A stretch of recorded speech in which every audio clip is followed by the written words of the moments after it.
Apollo மருத்துவமனையிலிருந்து discharge ஆன நிலையில் 10 நாட்களுக்கு பிறகு தலைமை செயலகத்திற்கு வந்தார் முதலமைச்சர் மு.க.ஸ்டாலின்.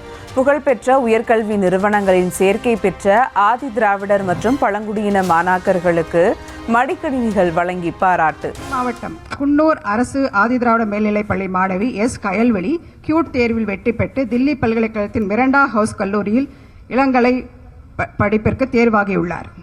விருதுநகர் மாவட்டம் சுந்தரராஜபுரம் அரசு ஆதி திராவிட மேல்நிலைப்பள்ளி மாணவி செல்வி ஆனந்த லட்சுமி போபாலில் உள்ள நிஃப்ட் கல்லூரியில் பேச்சுலர் ஆஃப் டிசைன் படிப்பிற்கு தேர்வாகியுள்ளார். 229 கோடி ரூபாய் மதிப்பீட்டில் மதுரையில் கட்டப்பட உள்ள மத்திய சிறைச்சாலை கட்டிடங்களுக்கு அடிக்கல் நாட்டினார் முதலமைச்சர். காவல்துறை, தீயணைப்பு மற்றும் மீட்பு பணிகள் சார்பில் கட்டப்பட உள்ள புதிய கட்டிடங்களையும் திறந்து வைத்தார் மு.க.ஸ்டாலின். காவல்துறை சார்பில் கடலூர் மாவட்டம் கடலூரில் கட்டப்பட்டுள்ள காவல் துணை கண்காணிப்பாளர் முகாம் அலுவலகம் மற்றும் குடியிருப்பு, தஞ்சாவூர் மாவட்டம் திருவிடைமருதூரில் கட்டப்பட்டுள்ள 24 காவலர் குடியிருப்புகள், சென்னை மாவட்டம் தேனாம்பேட்டை மற்றும் மண்ணடியில் கட்டப்பட்டுள்ள 2 காவல் நிலைய கட்டடங்கள். நலம் காக்கும் ஸ்டாலின் என்ற முதலமைச்சரின் பெயருடன் கூடிய மருத்துவ திட்டத்திற்கு தடை விதிக்குமாறு அதிமுக சார்பில் உயர்நீதிமன்றத்தில் முறையீடு. அரசு திட்டத்தில் முதலமைச்சரின் பெயரை பயன்படுத்தலாம் என உச்சநீதிமன்ற உத்தரவிட்டிருப்பதை சுட்டிக்காட்டியதால் தடை விதிக்க மறுப்பு. நடைபயிற்சியின் போது முதலமைச்சர் மு.க.ஸ்டாலினை சந்தித்து பேசினார் OPS. மருத்துவமனையிலிருந்து டிஸ்சார்ஜ் ஆகி வந்த நிலையில் நலம் விசாரித்ததாக தகவல்.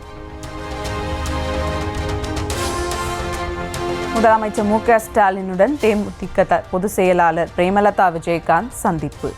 அப்பல்லோ மருத்துவமனையிலிருந்து டிஸ்சார்ஜ் ஆன நிலையில் இல்லத்தில் சந்தித்து நலம் விசாரித்தார். உடல் நலம் குறித்து விசாரித்த பிரேமலதாவுக்கு முதலமைச்சர் நன்றி.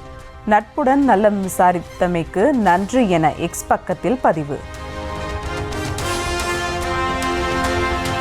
முதலமைச்சர் மு.க.ஸ்டாலின் உடனான சந்திப்பு 100% மரியாதை நிமித்தமானது என பிரேமலதா திட்டவட்டம். இது 100% மரியாதை நிமித்தமாக அவர் உடல் நலனை விசாரிக்கிறதுக்காக சென்று அவர் உடல் நலனை விசாரித்தோம். குடும்ப ரீதியாக, நட்பு ரீதியாக அவருடைய உடல் நலனில் அக்கறை வேண்டும் அப்படின்றதுனால தான் நேராக போய் அவரை நான் சந்தித்தோம். குடும்ப ரீதியாகவும் நட்பு ரீதியாகவும் முதலமைச்சரின் உடல்நிலை குறித்து நலம் விசாரித்ததாக பேட்டி. தேசிய ஜனநாயக கூட்டணியுடனான உறவை முறித்துக் கொண்டது OPS அணி. பாஜக கூட்டணியில் இருந்து விலக முடிவு செய்துள்ளதாக பண்ருட்டி ராமச்சந்திரன் அறிவிப்பு. இன்று தேசிய ஜனநாயக கூட்டணியிலே இருந்து தொண்டர்கள் உரிமை மீட்பு குழு தனது உறவை முறித்து கொண்டுள்ளது என்பது ஒரு தீர்மானம். தேசிய ஜனநாயக கூட்டணியில் இனி தொண்டர்கள் உரிமை மீட்பு குழு இடம்பெறாது. தற்போதைய நிலவரப்படி எந்த கட்சியுடனும் கூட்டணி இல்லை. கால சூழலுக்கு ஏற்ப முடிவு செய்யப்படும் என OPS அணி தகவல். முதலாவதாக, எந்த கட்சியுடனும் கூட்டணி என்பது இன்றைய நிலையில் இல்லை. எதிர்காலத்தில் நிலைமைகளுக்கேற்ப கூட்டணியை முடிவு செய்யவும் தீர்மானிக்கப்பட்டுள்ளது. தங்களுக்கு பாஜக செய்தது என்ன என்பதை நாடே அறியும் என OPS அணி வருத்தம். பாஜக மேலிடம் தட்டி கழித்ததை சுட்டிக்காட்டி பண்ருட்டி ராமச்சந்திரன் அதிருப்தி பேட்டி.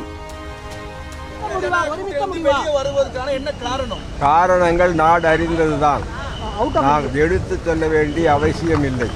காரணங்கள் நாடு அறிந்ததுதான், நாம் எடுத்து சொல்ல வேண்டிய அவசியம் இல்லை.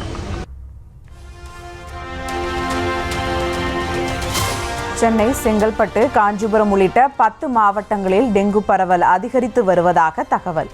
இனிவரும் நாட்களில் பாதிப்பு அதிகரிக்கக்கூடும் என்பதால் பொதுமக்கள் எச்சரிக்கையுடன் செயல்பட சுகாதாரத்துறை அறிவுரை. மதுரை மாநகராட்சி சொத்து வரி வசூலில் 3000 கோடி ரூபாய் வரை ஊழல் நடைபெற்றிருக்க வாய்ப்பு என உச்சநீதிமன்றத்தில் வழக்கு. 200 கோடி ரூபாய் மட்டுமே ஊழல் என கூறுவதாகவும் இந்த வழக்கை சிபிஐக்கு மாற்ற வேண்டும் எனவும் மனுவில் வலியுறுத்தல். திருப்பூரில் உள்ள தனியார் பள்ளியில் கழிவறை சென்ற 1ஆம் வகுப்பு சிறுமிக்கு பாலியல் தொல்லை. பாலியல் சீண்டலில் ஈடுபட்ட அசாம் இளைஞர் கைது செய்யப்பட்ட நிலையில் பொதுமக்கள் போராட்டம்.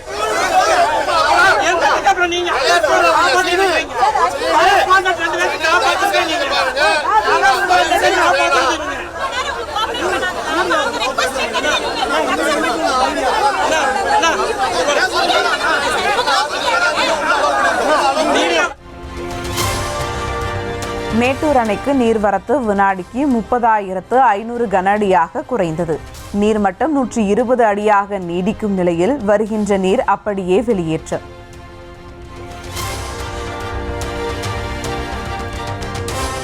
மயிலாடுதுறை மாவட்டம் சீர்காழி அருகே கொள்ளிடம் ஆற்றில் வெள்ளப்பெருக்கு.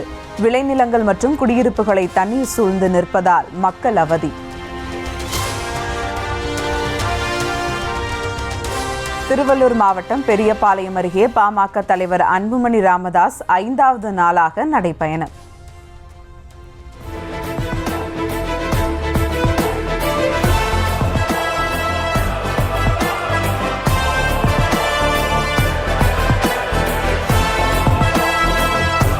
விளைநிலங்களை அழித்து அறிவுசார் நகரம் அமைக்கப்படும் திட்டம் தொடர்பாக பொதுமக்களிடம் குறை கேட்பு.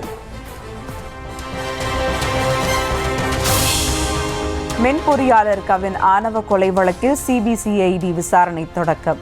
வழக்கு தொடர்பான ஆவணங்களை பெற்றுக்கொண்டு விசாரணையை தொடங்கிய அதிகாரிகள். ஆணவ கொலை வழக்கில் கைது செய்யப்பட்ட சுர்ஜித்தின் தந்தை SI சரவணனுக்கு ஆகஸ்ட் 8 வரை நீதிமன்ற காவல். நெல்லை மாவட்ட குற்றவியல் நீதித்துறை நடுவர் நீதிபதி சத்யா உத்தரவு. நெல்லை ஆணவ படுகொலையில் பாளையங்கோட்டை காவல் ஆய்வாளர் காசி பாண்டியனுக்கு தொடர்பு என குற்றச்சாட்டு. கொலை நிகழ்வதற்கு 1 வாரத்திற்கு முன்னர் கவினை அழைத்து காசி பாண்டியன் மிரட்டியதாக புகார்.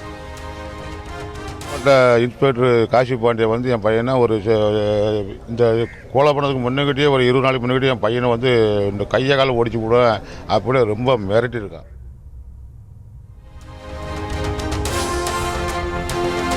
நெல்லை ஆணவ கொலை செய்யப்பட்ட கவின் காதலித்த பெண் தனது சாதி என்பதால் இன்ஸ்பெக்டர் காசி பாண்டியன் கட்ட பஞ்சாயத்து செய்ததாக புகார். காசி பாண்டியனை சஸ்பெண்ட் செய்து கைது செய்ய வேண்டும் என வலியுறுத்தல். மெயின் கட்ட பஞ்சாயத்து பண்ணி எல்லாம் ஏற்பாடு பண்ணது அவன் காவல்துறை அதிகாரி இல்லை, அவன் கூலிப்பட தலைவனா அந்த சேதத்தில் உட்கார்ந்துட்டு இருக்கான். அவனை உடனடியாக தமிழக அரசு அவனை டிஸ்மிஸ் செய்ய வேண்டும். ஆணவ படுகொலை செய்யப்பட்ட கவின் நெல்லை மருத்துவமனைக்கு சென்ற தகவலை கொலையாளிக்கு கூறியது இன்ஸ்பெக்டர் காசி பாண்டியன் என குற்றச்சாட்டு. கொலையாளியை உடனடியாக சரணடைய செய்ததும் காசி பாண்டியன் என புகார். அந்த காசி பாண்டியன் தான் அவனை உண்மையிலேயே அவனை டிஸ்மிஸ் பண்ணுங்க.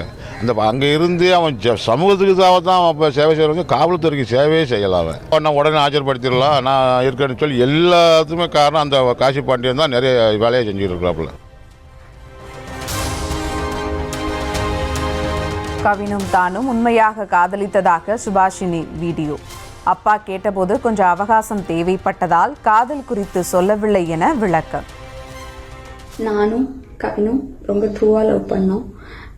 கொஞ்சம் செட்டில் ஆக டைம் தேவைப்பட்டுச்சு. May 30 அப்போ சுஜித்தும் கவினும் பேசிட்டாங்க. அப்போ அந்த டைமுக்கு அப்பா கிட்ட சுஜித் சொல்லிட்டான். அப்பா இந்த மாதிரி லவ் பண்ணுறியான்னு என்கிட்ட கேட்டப்ப இல்லைப்பா நான் லவ் பண்ணல அப்படின்னு சொல்லிட்டேன். ஏன்னா கவின் என்கிட்ட டைம் கேட்டிருந்தான். இன்னொரு 6 months கழிச்சு சொல்லு ப்ளீஸ் அப்படின்னு சொல்லியிருந்தான். கவினை தொடர்பு கொண்டு பெண் கேட்க வாருங்கள் என அழைத்த சுர்ஜித், உங்கள் திருமணம் முடிந்தால்தான் எனது வாழ்க்கை குறித்து திட்டமிட முடியும் என கூறி சுர்ஜித் அழைத்ததாக சுபாஷினி தகவல். போச்சுங்கிறது தெளிவாக தெரியாது. ஆனால் கவினுக்கு ஃபோன் பண்ணி சுர்ஜித் பொண்ணு கேட்க வாங்க, இவ மேரேஜ்க்கு மூவ் பண்ணாதான் அடுத்து என்னோட ப்ரொஃபஷனை பார்க்க முடியும் அப்படின்னு சொன்னான் அப்படிங்கிறது எனக்கு தெரியும். கண்டிப்பாக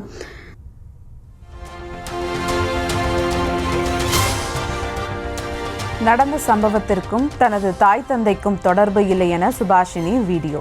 இஷ்டத்திற்கு யாரும் வதந்தியை பரப்ப வேண்டாம் என உருக்கமான வேண்டுகோள். இப்படி ஆயிடுச்சு. ஸோ வந்துட்டு இது தேவையில்லாமல் நிறையா இஷ்டத்துக்கு யாரும் வதந்தியை கிளப்ப வேண்டாம். உங்களுக்கு தோணுது எல்லாத்தையும் பேசாதீங்க. எங்கள் அப்பா அம்மாவுக்கு இதில் எந்த சம்மந்தமுமே கிடையாது, அவங்களுக்கு தெரியாது. இதை இதோட விட்டுருங்க. திருப்பூர் மாவட்டம் உடுமலை அருகே புலிப்பல் வைத்திருந்ததாக கைது செய்யப்பட்ட நபர் வனச்சரக அலுவலகத்தில் மர்ம மரணம். வனச்சரக அலுவலகத்தில் வைத்து விசாரணை நடத்திய நிலையில் அதிகாலையில் கழிவறையில் தூக்கிட்ட நிலையில் சடலமாக மீட்பு.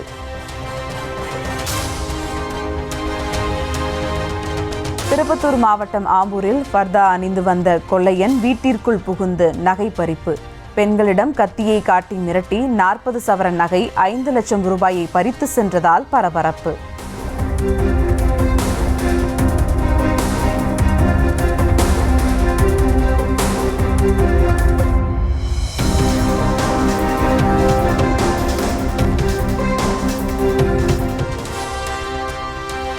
தங்கம் விலை சவரனுக்கு 320 ரூபாய் குறைந்தது. ஒரு சவரன் ஆபரண தங்கம் 73,360 ரூபாய்க்கு விற்பனை.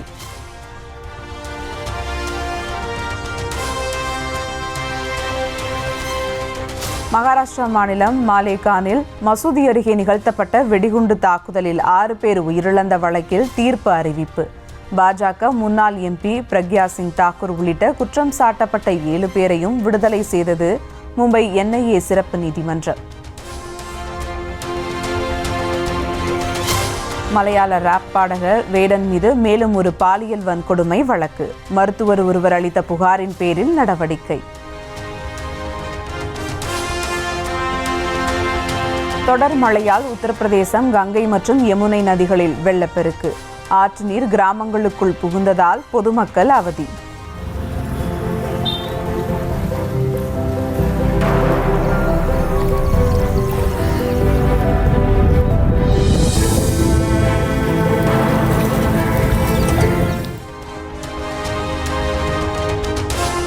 உத்தரப்பிரதேச மாநிலம் காசியாபாத் பகுதியில் பெய்த கனமழையால் சாலைகளில் தேங்கிய வெள்ளம்.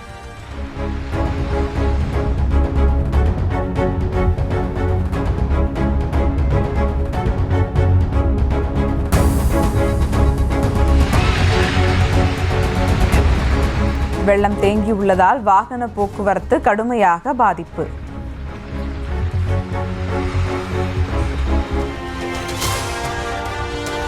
மத்திய பிரதேச மாநிலம் விதிஷா பகுதியில் பெய்த கனமழையால் வெள்ளம். வெள்ளத்தில் சிக்கியவர்களை ரப்பர் படகுகள் மூலம் மீட்கும் பணி தீவிரம்.